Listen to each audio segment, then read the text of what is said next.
Okay, let's go.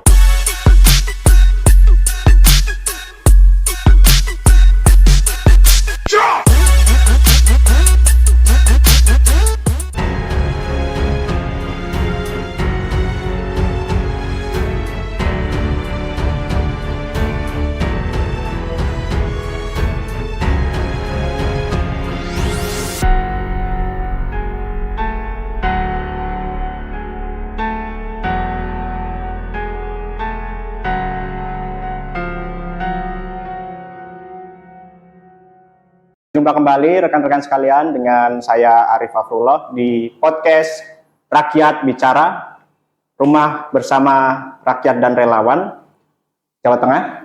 Pada kesempatan kali ini kita sudah kedatangan tamu spesial. Beliau ini saat ini sebagai akademisi.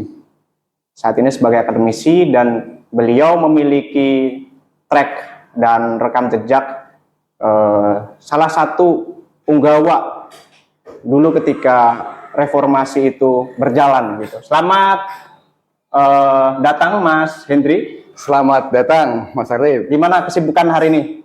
Alhamdulillah tadi sudah banyak berkegiatan, sudah selesai semua. Ngajar ya? Ya, Ngajar. Oke. Jadi rekan-rekan, Mas Hendri ini sebagai salah satu dosen di salah satu universitas di Kota Semarang. Beliau ini nggak main-main ya teman-teman, jadi bukan orang sembarangan gitu.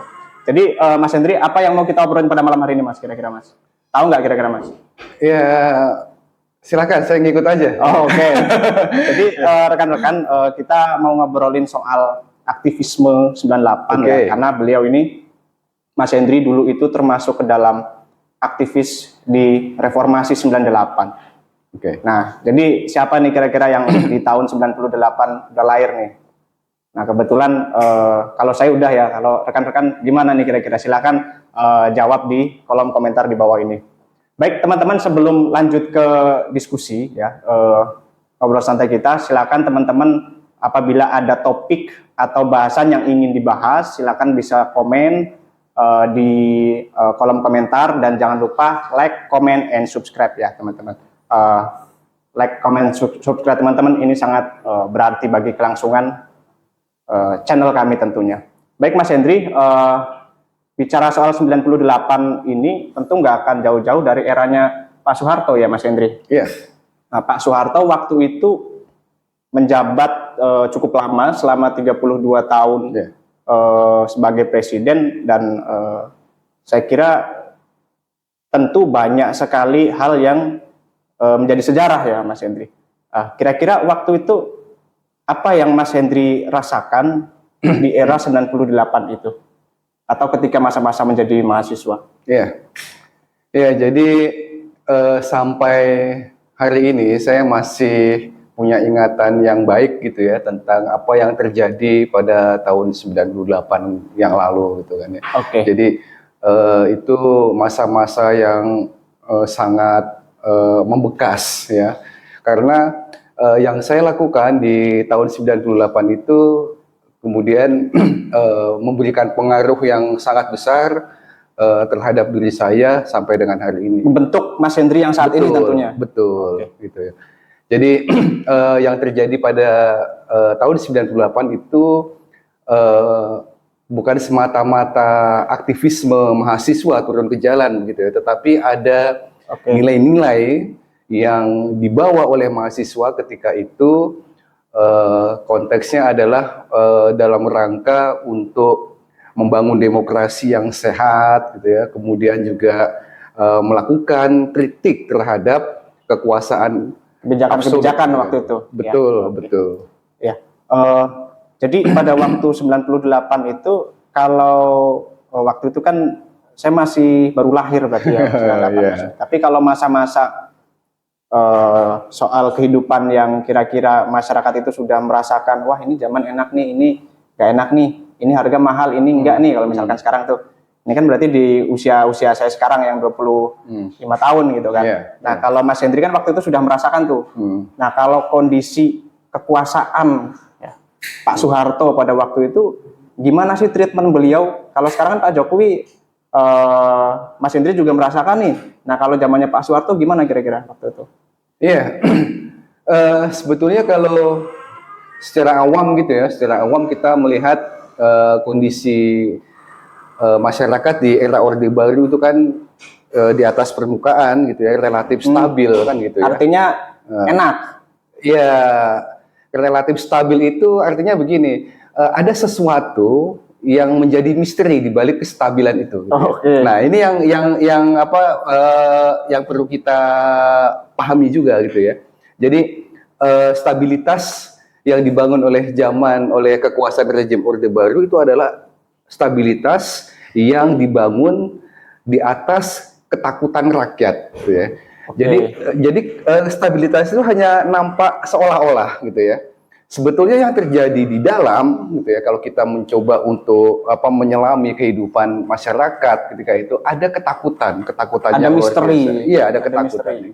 Nah, 98 itu menjadi momentum gitu ya. Jadi yang dipantik oleh krisis moneter waktu itu ya, kemudian yang menyebabkan harga-harga melambung tinggi gitu ya, muncul reaksi gitu ya, ketidakpuasan masyarakat, dan kami ketika itu sebagai mahasiswa gitu ya, yang tadi saya bilang membekas pada diri saya sampai hari ini sebetulnya berkaitan dengan nilai. Jadi kita melihat ada masyarakat yang yang merasa kesulitan dengan karena kenaikan harga yang tidak terjangkau ketika itu. Nah, kita ini kemudian merasa gitu loh, ini sebagai akibat dari sebuah kebijakan yang sebetulnya tidak memihak kepada rakyat, tidak tepat kebijakannya. Tidak tepat, betul. Nah, oleh karena itulah kemudian kita mencoba untuk melakukan kritisi, melakukan studi-studi waktu itu ya.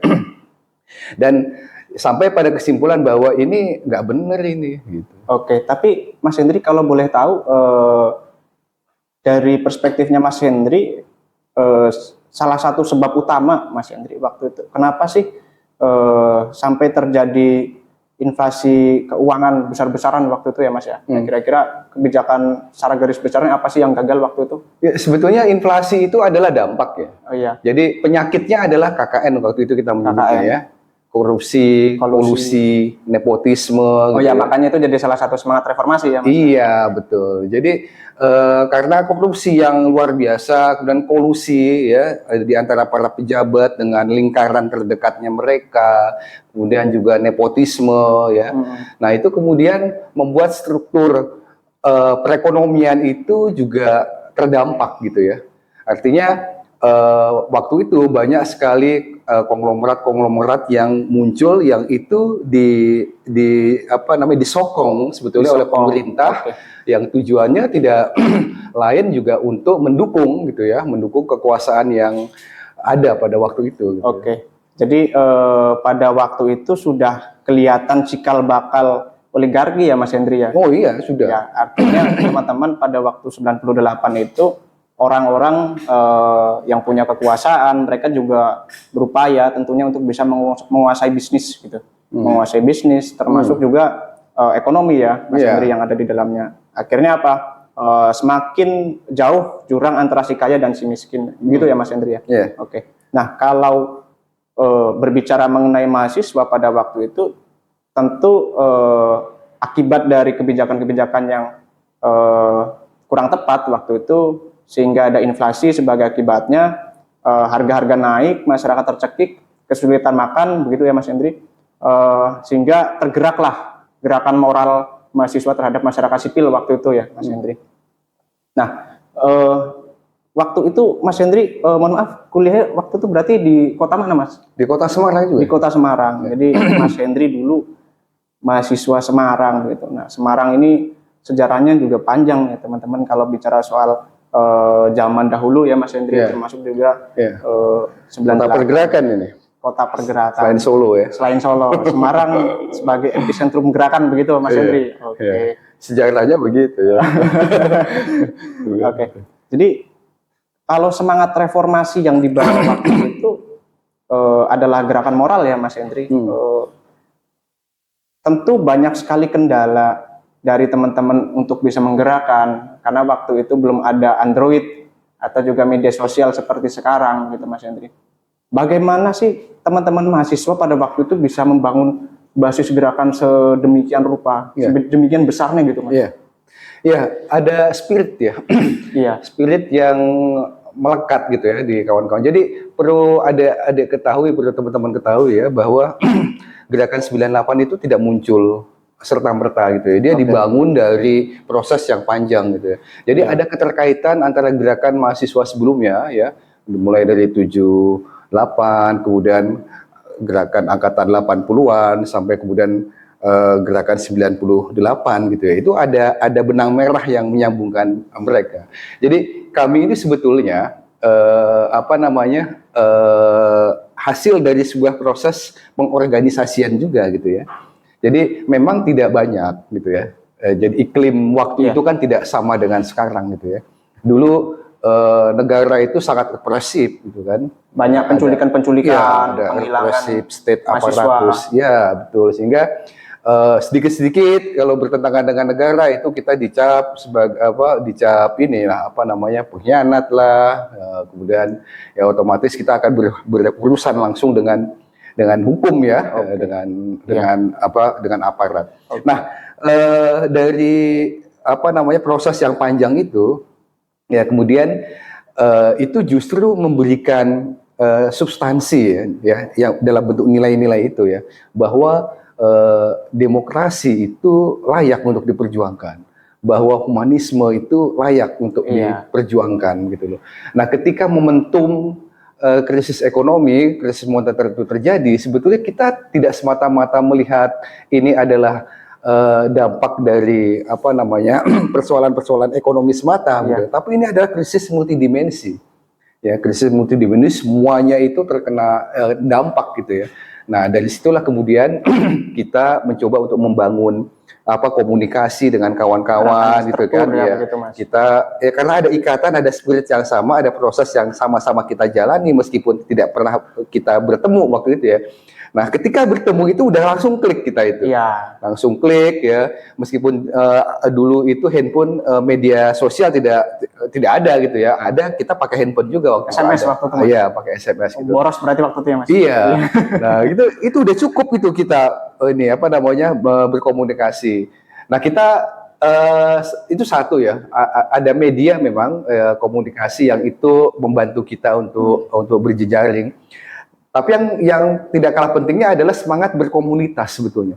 Jadi aktivis-aktivis 98 itu ya rata-rata mereka punya camp, ya punya base camp, punya tempat gitu ya. Yang di situ ikatan antar kawan itu relatif kuat gitu ya teman-temannya. Jadi mereka saling ketemu. Beda ya kalau sekarang mungkin individual. Base campnya ada di handphone gitu ya. Ada lewat grup-grup itu gitu ya. Ketemu jarang gitu kan. Ini berbeda dengan dulu. Nah, itulah yang kemudian yang membuat kita itu relatif cepat gitu ya ketika kita mau bikin acara kumpul gitu ya, tidak ada hambatan gitu. Karena ada spirit tadi ya, kesamaan terhadap nilai-nilai, kemudian ada semangat community itu. Oke. Iya, jadi memang pada zaman waktu itu karena kekuasaan yang absolut terjadi banyak pelanggaran HAM ya Mas Hendri, selain daripada mengkhianati negara Indonesia yang memang demokrasi memang ya Mas Hendri, ada pelanggaran-pelanggaran yang sifatnya dia bahkan menghilangkan nyawa karena kebebasan berekspresi itu waktu itu tidak ada ya Mas Hendri. Banyak sekali tragedi-tragedi baik tragedi Semanggi, Trisakti, Semanggi 1, Semanggi 2, bahkan sampai dengan di 98 itu sendiri begitu ya Mas Hendri. Nah, kemudian kalau Mas Hendri melihat kondisi teman-teman nih sekarang mahasiswa, kalau dulu 98 itu kan karena teman-teman mahasiswa waktu itu peka terhadap kekuasaan waktu itu. Sebetulnya era sekarang juga nggak jauh berbeda seharusnya ya Mas Hendri. Artinya kepekaan terhadap kekuasaan itu harus ada dari mahasiswa. Entah kemudian dengan cara apapun ya begitu Mas Hendri. Tapi jangan sampai hal-hal yang sifatnya absolut atau menguntungkan segelintir golongan itu terjadi lagi seperti 98. Gitu. Nah, kalau Mas Hendri melihat mahasiswa nih, mahasiswa era sekarang gimana sih? Ini apalagi kan banyak sekali fenomena yang jauh berbeda pasca pandemi, Mas. Katanya mahasiswa lulusan angkatan COVID katanya kan gitu kan. Nah, secara garis besar Mas Hendri melihat itu seperti apa? Iya, ya setiap zaman itu kan pasti punya tantangan tantangan tersendiri gitu ya. Jadi mungkin tidak terlalu arif juga kalau kita membandingkan antara generasi hari ini dengan generasi kami waktu itu gitu ya. Karena tantangannya barangkali berbeda gitu ya. Tapi saya cenderung melihat pada nilai-nilai itu.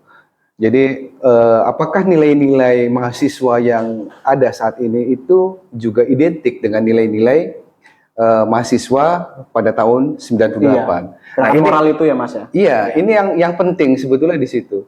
Nah, saya melihatnya begini, generasi saat ini tantangannya sebetulnya lebih berat dibandingkan dengan generasi waktu dulu gitu ya. Apa tantangannya? Tantangannya di sini gaya hidup yang lebih hedon. Mereka terfasilitasi oleh jejaring teknologi gitu kan ya, yang membuat mereka itu menjadi rentan gitu ya. Nah, nilai-nilai itulah kemudian yang bisa tergerus gitu. Nah, maka saya kira semangat untuk berkomunitas gitu ya, itu penting untuk digelorakan ya kepada teman-teman mahasiswa sekarang ini. Jangan kemudian mengandalkan grup-grup yang ada di WhatsApp gitu. Tetapi artinya mereka menyambungkan titik-titik konsolidasi ya Mas? Iya, perlu berinteraksi secara langsung, membangun ikatan-ikatan batin gitu ya, spiritnya dan nilai-nilai itu tertanam dari situ. Nah, kalau enggak, ini yang jadi persoalan baru menurut saya begitu. Iya, karena ketika kita melihat gerakan saat ini, sebetulnya banyak juga fenomena yang seharusnya memang disikapi begitu ya Mas Hendri. Tapi belakangan ini cenderung tidak ada gerakan yang dilakukan oleh mahasiswa untuk merespon setiap kebijakan yang ada. Kebijakan itu bukan hanya bicara soal undang-undang ya teman-teman, tapi juga bicara soal lapangan pekerjaan masyarakat yang kelaparan atau juga bahkan harga pokok yang mahal begitu. Nah, teman-teman mahasiswa jarang sekali menyentuh ranah-ranah yang sifatnya dia bersinggungan langsung dengan masyarakat kelas kecil begitu. Nah, sedangkan kondisi sekarang sebetulnya ketika kita sadari ini sudah tidak jauh berbeda gitu ya Mas Arif dengan zaman dahulu begitu. Nah, gini Mas Arif. Jadi kalau saya pikir gini ya, ada ancaman baru ya di era sekarang ini. Bukan semata-mata karena kita sedang menghadapi suasana pemilihan presiden gitu ya. Bukan itu.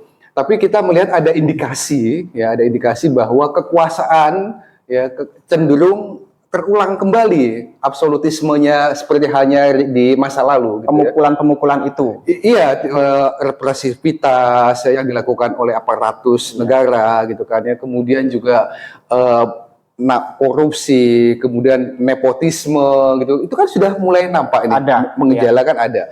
Nah, ini yang perlu pensikapan lebih kritis, terutama bagi generasi muda. Karena generasi muda itu sekarang ini kan jumlahnya luar biasa, banyak gitu kan ya. Dan mereka itu sangat menentukan suaranya dalam pemilihan presiden besok gitu kan ya.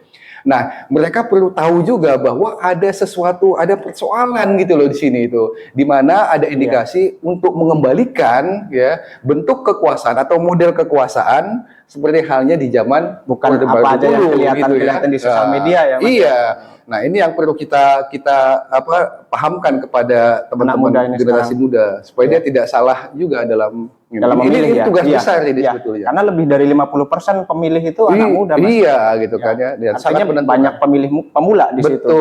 Nah, ketika teman-teman kita banyak melihat lebih dalam, ternyata memang ada sistem yang tengah dibangun begitu teman-teman. Kita bicara soal apa yang nggak kelihatan ya teman-teman, bukan hanya apa yang nampak di sosial media, entah secara fisiknya, tubuhnya seperti apa, pipinya seperti apa misalkan ya Mas Hendri. Tapi kita bicara soal sejarah, bicara soal keilmuan dan ilmiah teman-teman. Ketika bicara soal negara Indonesia, ini kan negara demokrasi Mas Hendri. Nah, negara demokrasi itu artinya kekuasaan itu berada di tangan rakyat. Berada di tangan rakyat, itu bukan negara nomokrasi. Ada istilah nomokrasi itu negara kekuasaan gitu. Nah, kemudian ketika kita melihat nih ada dari 3 calon tersebut, saya tidak menjumpai dan hanya satu yang menjiwai. Apa itu menjiwai apa Mas Hendri? Menjiwai perihal bahasa rakyat. Nah, ini kita kan bicara soal substansi itu pasti dari keyakinan ya Mas Hendri.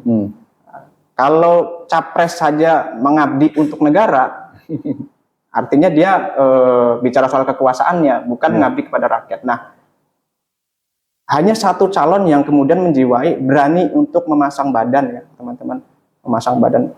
Saya berada di pihak rakyat atau kita bicara soal keberpihakan terhadap kaum marginal begitu. Hanya satu calon. Nah, beliau itu juga termasuk sama seperti Mas Hendri. Oh iya. Iya, dulu di 98 gitu. Beliau Pak Ganjar ya. Pak Ganjar Pranowo itu juga termasuk aktivis 98 dan wajar betul ketika beliau itu menjiwai sisi-sisi kerakyatan gitu. Kalau bicara soal negara, saya kira paslon yang lain tentu punya itu begitu ya. Tapi kemudian kita bukan bicara soal hal yang lebih umum gitu, pembelaan terhadap negara, tapi terhadap rakyat bahkan gitu. Karena negara itu hanya bicara kekuasaan. Di dalam kekuasaan itu baru ada rakyat. Artinya agar kebijakan itu memang menyentuh di bawah begitu ya Mas Hendri. Nah itu. Dan kiranya satu pandangan sekaligus mungkin juga pesan mungkin Mas Hendri terhadap anak muda sekarang,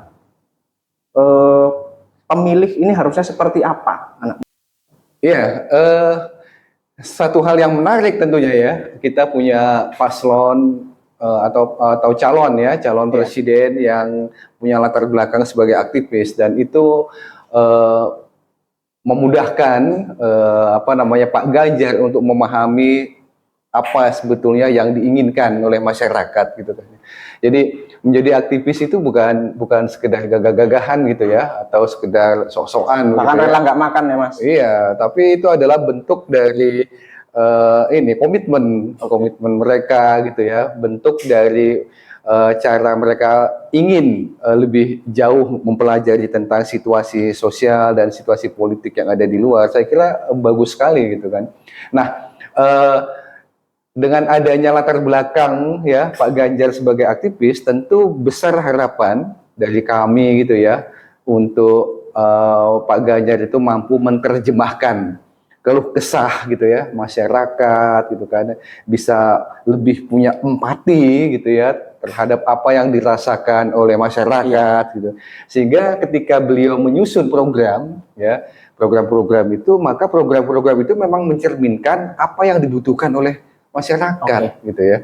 Nah, ini yang penting, dan ini memang kalau saya melihat relatif tidak dimiliki oleh yang lainnya ya. Capres ya gitu ya. Ya mungkin ada yang lainnya, Wapres itu dulu juga aktivis gitu ya, Pak Muhaimin gitu kan ya. Tapi tentu ya masing-masing punya latar belakang gitu kan. Cuma Pak Ganjar ini kan posisinya berbeda. Beliau sebagai presiden, calon presiden yang nanti akan menentukan kebijakan gitu ya. Iya. Artinya anak muda harus gimana kira-kira ini Mas? Iya, jadilah anak muda yang kritis. Ya. Yang kritis, yang memilih itu jangan asal pilih. Jangan menjadi korban media sosial. Nah, tapi gunakan hak pilih ya Mas ya. Iya, tapi mereka juga harus mau secara rasional gitu ya, melihat track record ya, latar belakang dari calon-calon presiden yang ada. Jangan sampai yang sudah-sudah terulang kembali. Iya, ini bahaya. Bahaya ini.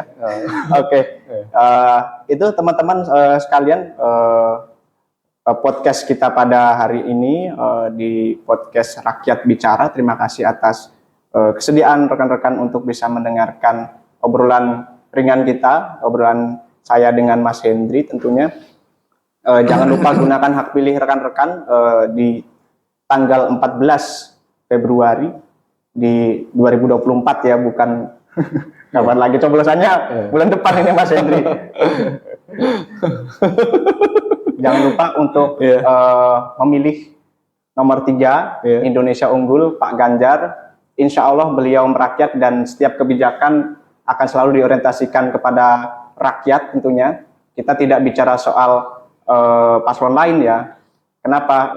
Karena bicara soal rakyat itu lebih utama daripada bicara soal negara, apalagi soal agama. Ya mohon maaf ya Mas Hendri, karena politik identitas atau juga bicara soal kekuasaan itu cenderung tidak memihak kepada rakyat begitu, dan hanya satu calon yang memihak kepada rakyat kecil, yaitu paslon nomor urut 3 Pak Ganjar Pranowo dan Profesor Mahfud MD begitu Mas Hendri. Terima kasih rekan-rekan, mohon maaf sekali apabila ada kekurangan. Terima kasih Mas Hendri. Ya, terima kasih juga Mas Arif. Melanjutkan aktivitas dan semoga bisa berjumpa kembali tentunya. Oke, terima kasih teman-teman. Jangan lupa pilih nomor 3. Nomor 3 Mas Hendri? Oke. Nomor 3. Oke. Terima kasih. Saya akhiri. Assalamualaikum warahmatullahi wabarakatuh. Waalaikumsalam warahmatullahi wabarakatuh.